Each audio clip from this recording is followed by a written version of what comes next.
असून घरी तुझ्या आहे काना असून घरी तुझ्या दह्या दुधाचे भरलेले माठ.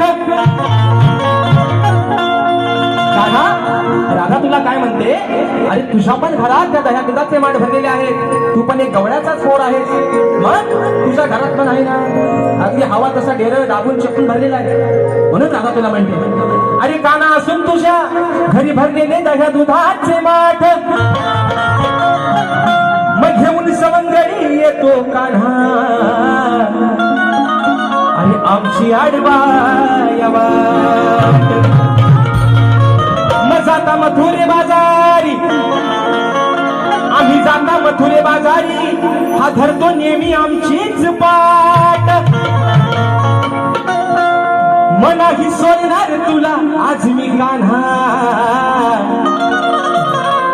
अरे या राधेशी आज पडले तुझ्याशी गाठ.